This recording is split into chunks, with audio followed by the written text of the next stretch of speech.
we'll go ahead and begin. If I haven't had the pleasure of meeting you all yet, make sure you can hear me all okay.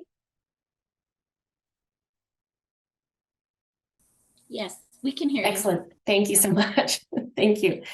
I don't have a moderator with me, so please have a little patience with me. If you have any questions, feel free to speak up anytime. I can we don't help have to you, put in... Jessica. Oh, I'll thank watch you, the Monica. chat for you. You're awesome. Thank you so much.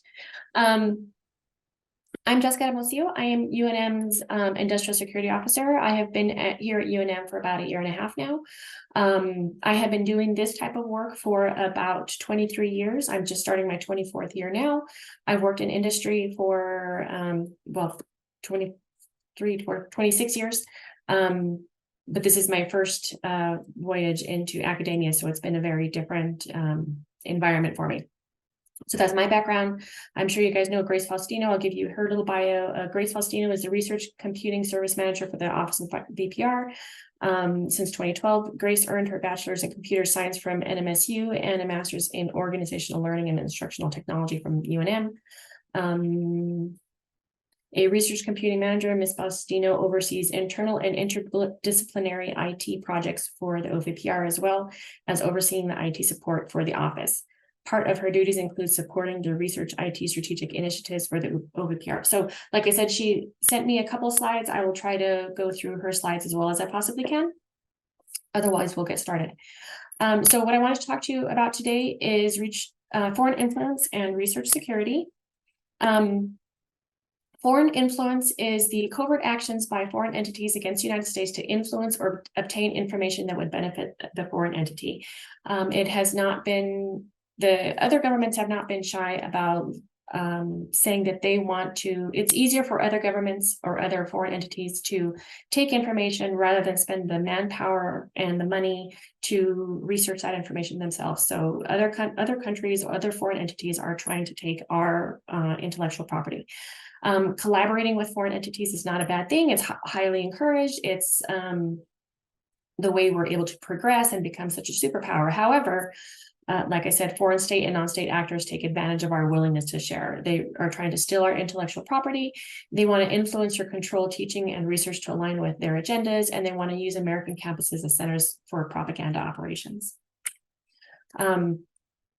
Our government is very aware of the foreign influence threat. Department of Defense, Department of Energy, NSF, and NIH, and the Department of Education all have their own foreign reporting requirements. As research administrators, I'm sure you are very well aware of their reporting requirements. I have a slide in a second about when that takes place, but I'll be sure to share these slides with you.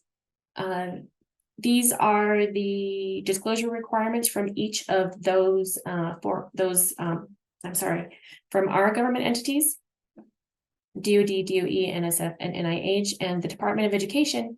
The Higher Education Act of 1965 has had a reporting requirement for foreign gifts and funding for more than 30 years. So this isn't a brand new requirement. And in fact, the requirements are going to get a little bit more stringent in the upcoming future. And I'll be sure to share that with you in a moment.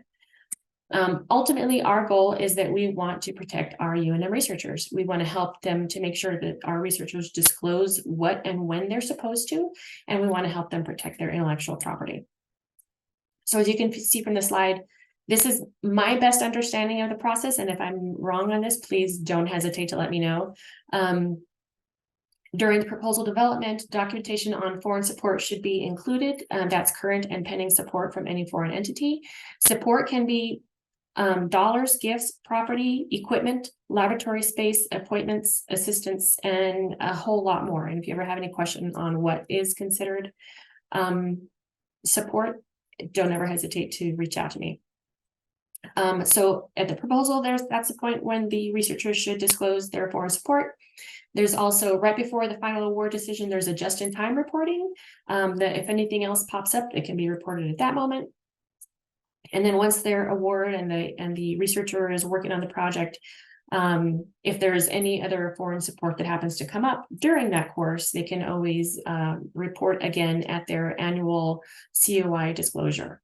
And just remember, the most important thing, that support is not just dollars. The Higher Education Act of 1965, that requires that institutions, UNM, to report gifts or funding from foreign entities that in the aggregate are more than $250,000. So it's anything that we get, and it turns out it's apparently no matter how small, anything that we get, if the aggregate of it is $250,000, has to be reported to the Department of Education. Reporting is done twice per year. In July, we report from the period from January through June. In January, we report from the period from July to December. And many different offices are tracking this. And I'll talk more about that in a second. But again, support in regards to DoD, DOE, NSF, and NIH can be positions or scientific appointments, paid or unpaid, full-time, part-time, voluntary positions, honorary titles, foreign participation in foreign talents programs. Keep in mind that at this point, participation in foreign talents programs has been allowed. In the future, it won't be. Any provisions of high-value materials or materials that are not freely available, gifts and endowments, in-kind contributions, office space, laboratory space, equipment, supplies, employees, and students. Any sort of support that comes from a foreign entity has to be reported to our government sponsors. What we did learn recently about Section 117 is that there is no de minimis amount on gifts. So the recent example that we had was and this turned out that it wasn't at UNM, it was actually at Kirtland, that there was the Colombian government came and toured a laboratory and they gifted them a bag of coffee. Wow, you would think a bag of coffee, it's not a big deal, but since the Department of Education doesn't have a de minimis amount, in the future, that would have to be counted towards our total $250,000 count. So no matter how small, if they gift us a pen or a portfolio or chocolates, we're going to have to figure out how to include all that in our reporting. Communications will come out. I understand that there's currently a smart sheet being worked on where that reporting should be made easier, but communication about that will come out very soon. These upcoming requirements that I wanted to mention to you. NSPM 33, which is National Security Presidential Memorandum 33, it was signed in January 2021 by the former administration, and it discusses the government's concern about foreign influence. And it establishes a requirement for research institutions that get more than $50 million of federal funding to establish a research security program. Under that research security program, it's going to require researchers under federal dollars to receive certain kinds of training. The CHIPS Act, which is creating helpful incentives to produce semiconductors, was established about a year ago in August 2022. It reiterates this need for a research security program. And just let me take a step back. I know it says produce semiconductors, but the whole act is not just about semiconductors. It changes a whole bunch of other research and development acts and policies, which that's why it will affect us. So anyway, it reiterates the requirement for a research security program, and it points back to NSPM. So those two, the presidential memorandum and the act, kind of go together. Within the CHIPS Act, there is actually now a prohibition of researchers under federal dollars to participate in foreign talents programs. So whereas before it was okay as long as it was disclosed, now it's going to be prohibited. The training that's going to be required for researchers under federal dollars is going to be cybersecurity, insider threat, foreign influence, conflict of interest and commitment, and export control training. And while researchers may have received some of this training here and there previously, now it's going to be required that they receive this training within a certain amount of time from the start of the project. And then us as an institution, we're going to have to be able to certify that training has taken place. The funding agencies are required to kind of set up a baseline program for us, for all the research institutions to follow. They submitted a draft program in February. They submitted it for comment. The comment was closed in June. Once they finalize that program, we will have 1 year to comply with the requirements. So just so you know, we're not quite there yet. We're not a year out, but within a year and a half, maybe possibly 2, this will be a requirement that will be coming out. As I mentioned, there is the prohibition for working in a foreign talent program. And in case you don't know what a foreign talent program is, it is where foreign governments recruit science and technology professors, researchers, and students, and others, regardless of their citizenship or national origin. They want individuals with expertise in or access to a technology that they don't have. And then once they get that person, they want that person to sign a contract with that government or that entity that puts that person under the obligation of that other country's laws. And they are required to, any new findings that they have to share it with that country as opposed to the United States first. And they have to ask permission if they can share it with the United States. They're also under the program required to try to recruit other scientists and other people of knowledge. I do have the Chinese flag on this slide. China has the largest foreign talent program. They're actually, because of the CHIPS Act specifically saying there's a prohibition of foreign talents programs, the Chinese government is trying to rebrand their foreign talent program to a different name, but it's still the same thing. Russia and Iran also have similar programs, so just keep that in the back of your mind.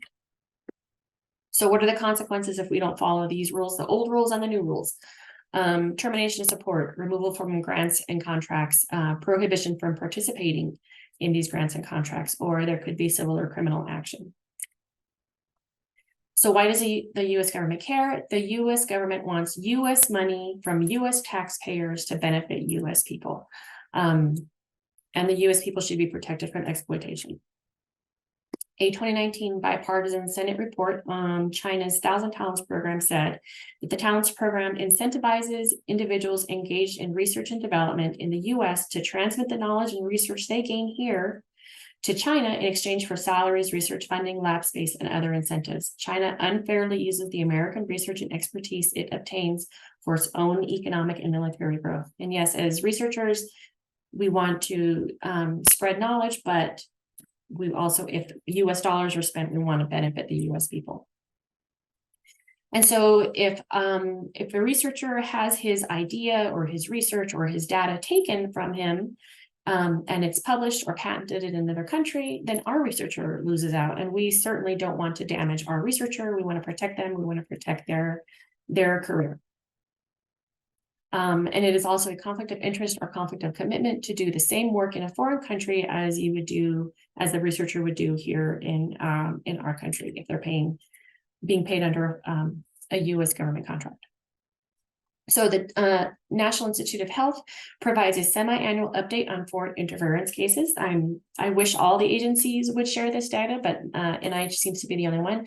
As of August 2023, they had 251 cases open. 106 have resulted in termination or resignation of their PI. 56 institutions have been excluded from grants, and 162 institutions have been removed from grants.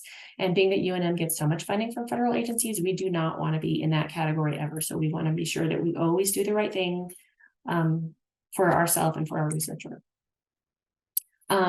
This link is the page for NIH on their foreign influence information. And on that, they have some cases that they have focused on to share regarding PI's lack of disclosures. And so while industrial espionage is kind of the main theme here, about foreign influence, what the government usually ends up charging them with the people with is lack of disclosure. So in this case, I'll share 3 of these cases with you.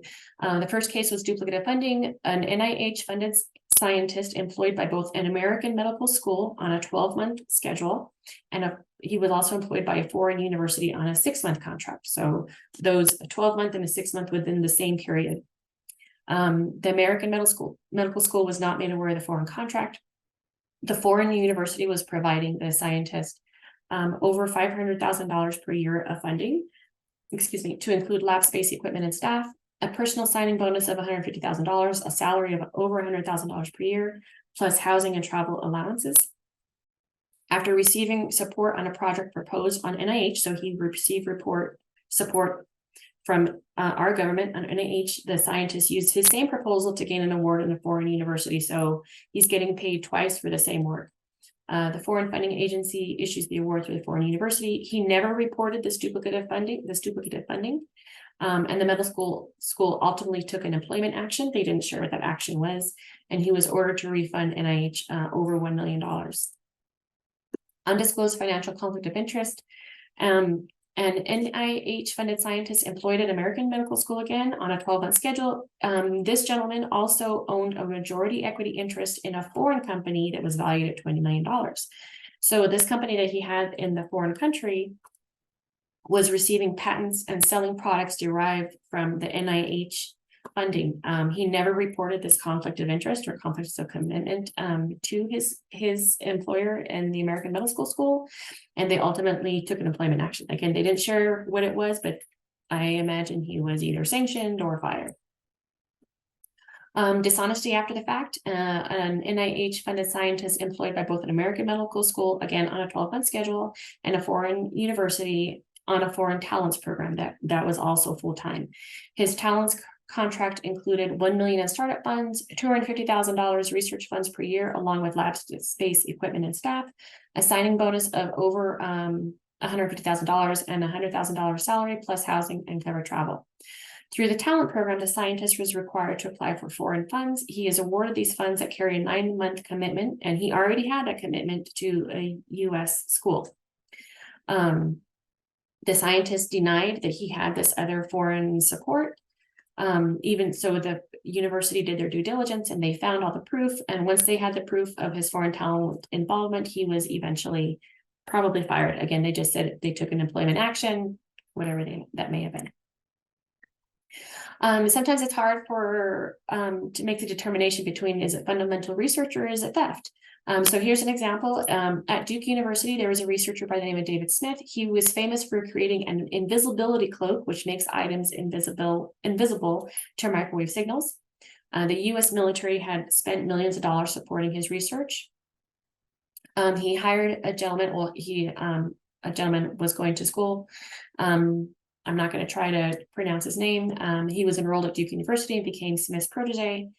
With Smith's permission, Liu had brought in 2 of his colleagues from China to visit Smith's lab, but they also made some trips to the lab without Smith being present. And when he was not there, they took pictures of his entire lab and the apparatus that measures this invisibility cloak that he had made. An exact replica of the lab was built in China, which contains a display of this initial invisibility cloak. And I understand this gentleman, Liu, is the equivalent of Elon Musk over there. So he made a lot of money on somebody else's research. And then the link, of course, to that story is there that I'll share with you in a moment. It's hard for universities to report theft of intellectual property. Usually it's a funding agency reporting to the FBI the conflict of interest or conflict of commitment. It's very hard to determine exactly what was stolen or how was it stolen or was it fundamental research. So like it says, it ultimately comes down to the government just reporting or not reporting, having a court action against the person for not fully disclosing. Maybe they didn't disclose this extra income on their taxes. But if an idea belongs to our PI, it should be protected. It is not illegal for PIs to collaborate with foreign nationals and get foreign support, but PIs need to understand their vulnerability and the risk of losing their research. So that's just all our office is trying to do. We often work with the FBI, where my office is the liaison to the FBI, as some of you may have attended the meeting yesterday. They don't target people, they target actions. If somebody is doing something squirrely, that's what they're going to investigate. So these next couple slides are Grace's slides, so please forgive me for mostly reading her data. So why research administrators should care about research cybersecurity. Integrity of data, cybersecurity breaches can lead to data manipulation or loss. Protecting data guarantees the authenticity of research findings.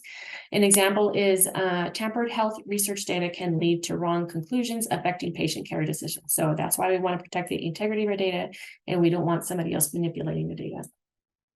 And the reputation of protecting. Breaches can attract negative media attention, leading to skepticism from the public and scientific community. I get articles almost every single day about other universities, and not just higher education, but even city schools that their data is breached and they're having to deal with ransomware or whatnot. So That's why we want to protect data, and we don't want one of those news stories about UNM. That would be horrible. Universities or research institutes can face damaged reputations, which might result in decreased student enrollment or collaboration. Funding compliance. Many funding agencies now have stringent cybersecurity requirements. Non-compliance can result in lost or returned grants. There's a thing called CMMC where certain data has to be protected a certain way. We're still trying to make sure that our data is in compliance with CMMC. For example, the National Institute of Health or the National Science Foundation may have cybersecurity expectations that, if not met, could jeopardize future funding. So we have to follow these rules or else we could lose our funding. We care about intellectual property, as I mentioned. Cybersecurity protects against theft of innovations that can be patented or commercialized. Without it, there's a risk of losing commercial advantages or even facing legal challenges. Think of it as safeguarding the blueprint for potentially revolutionary discoveries. And we want to have collaboration assurance. Secure platforms foster a sense of trust among collaborators. They ensure that shared data remains confidential and uncompromised. And in an era of globalized research, collaborations can span continents. Cybersecurity ensures these partnerships are based on trust and protect data exchange. What you as a research administrator can do to help. Sensitive information handling. Proposals often contain novel ideas and sensitive financial data. Always handle these documents with care, avoiding unnecessary duplication or dissemination. So again, try to protect our data as much as possible. Template security. Standardized templates can be a target for malicious agents. Regularly scan and ensure they are clean, and only source templates from trusted entities. Version control. Avoid confusion and potential breaches by using versioning systems. This ensures everyone knows the best version and can track changes with logs to monitor unauthorized access or modifications. That's very important. In case there is a breach, we can try to go in on the backside and see what happened and forensically figure it out. Secure collaboration tools, whether it's a video call or a document collaboration, always use platforms that offer end-to-end encryption and robust access controls. Contractual compliance. Contracts may have specific cybersecurity requirements. Ensure that these clauses are understood, actionable, and that both parties adhere to them.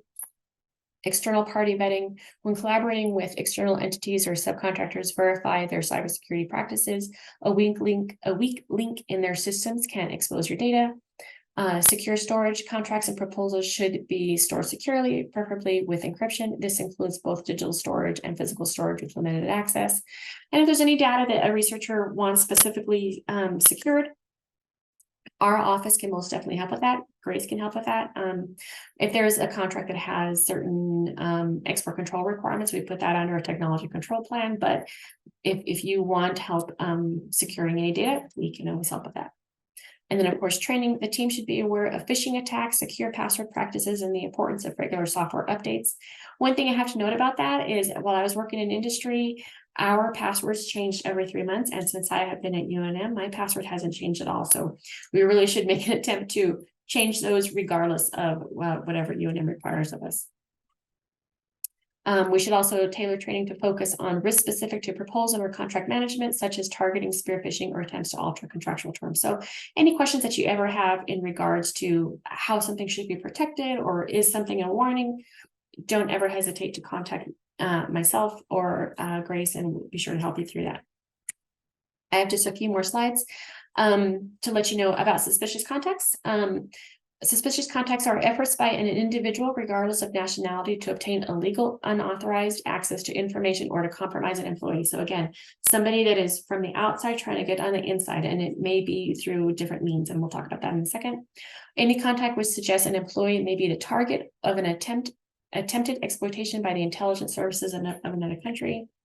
An elicitation is a strategic use of conversation to extract information from people without giving them the feeling they are being interrogated to facilitate future targeting attempts. This is some training that I often give to my cleared individuals. What I remind people is everybody wants to talk about themselves. They love to talk about themselves and their accomplishments and what they're working on. So our researcher just has to be aware of who's asking them what questions. So one sort of one type of attempt is they might feign ignorance. I'm new to this and can sure use all the help I can get. And of course, somebody wants to help them with the, the best that they can. Or they might use flattery. I bet you were the key person developing this research, or deliberate false statements. Everybody knows that process won't work. And of course, our researcher always wants to, get the best information out to people, but it can, you just have to be aware of who they're sharing that information with. So as a clear defense contractor, all the clear defense contractors across the United States are required to report any of these elicitation attempts or suspicious contacts to the Defense Counterintelligence and Security Agency.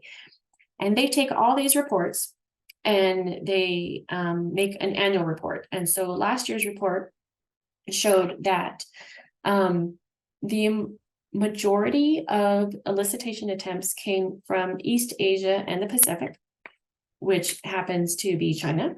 And they were looking for any information on electronics, and that electronics can be like a wide range of stuff.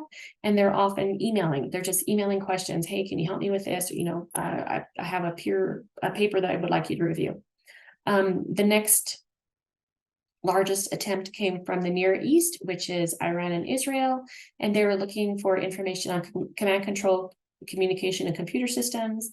And that's often, most often been doing that through resume submission. So they're trying to get positions within the companies to get that information. Next up is Europe and Eurasia, which is Russia. And they're looking for all types of information. And again, they're trying to do it through email. And of course, also India is also trying to get information from us. So I know that this is what has happened through the clear defense contractors, but it is researchers in general. The clear defense contractors is just a small little portion, but it's research in general that our adversaries are trying to get information. I have a couple slides here on cybersecurity. Just always remember, don't click on things that you don't recognize. If Amazon sends you a link and it says your account has been compromised, don't click on that link. Go to Amazon directly and see if your account has been compromised. The bank sends you something, don't click on that link. Go directly to your bank. Remember, when a virus infects your UNM computer, a hacker now has permission to the whole UNM network. The number one method of cyber attacks remains phishing. Humans are the weakest link. We like to press on things, but just kind of be aware. I have a couple of silly posters that I have seen. It came from an email. Beware of your emails. And oh my God, the attachment, just beware of the attachments. Attachments can have macros inside of them that can include malware in them. In the chat, once I can find the chat, I'm going to share with you 3 smart cards that have come from DCSA, and they show how you can set up your Facebook, Twitter, or LinkedIn account just to protect your information. That way, not everybody knows. My husband is one of the worst people about it on Facebook. He puts, if we're out of town, he puts it on Facebook, and that's not something you should do. You don't want people to know that you're out of town and your house is empty and very ready for people to come and steal from it. So turn off your location so people don't know where you're at. Don't post about being on vacation until you're back home, which is always kind of hard to do. And so just be sure to protect yourself. So I'll put those slides in the chat in just a second. And then if you ever have any questions, please don't hesitate to call me. I am the FSO for UNM. You can call Grace Faustino. She's the manager of IT services. Or if you have an export question, you can call my export control officer, Patrick Burgoyne, and he would be happy to help you. And that is all I have. Do you have any questions?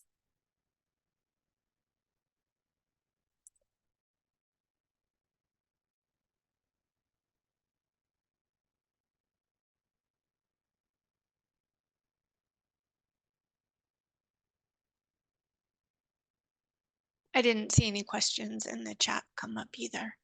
Okay. I just do have one question. If how would you recommend that we approach faculty that are using Dropbox, let's say, to save documents of their studies? Not necessarily the data, but just documents in general. And is the Dropbox, is it on the cloud or is it on a UNM service? I'm not sure. Okay, well, I would try to approach them as, is there any information on that document that you want to protect? Because if it's not in a secure environment, anybody could have access to it. I tend to not even put pictures on a cloud environment because I don't know who could have access to it. Yeah, supposedly it's secure, but is it really? If they're looking for other ways to transmit documents more securely, they can contact us and we can explore some options, or password, or how to password protect documents just so they stay protected. But if there's like very specific data that they need protected, please don't hesitate to let me know and I'll see what I can do to help. Okay, thank you. Sure. But we don't have anything like a policy written that says you can't use Dropbox or. No, not that I am aware of, no. Okay. And there's not really very great policies about securing the data because as a research institution, everybody wants to share their data. And I think generally most people are honest and want to share their data and research legitimately, but there's just that small percentage of visitors that don't have the same intent. So it's a very small percentage that we're protecting information from, but it should still be protected. But no, as far as I know, there is not a policy. I think even when it comes to like the FBI or CIA or my office, we can only advise on exactly what the threats are, but it's up to the researcher to protect their data. We can only tell them this is what the rule is. Whether they do it or not is another story. Oh, thank you, that's helpful.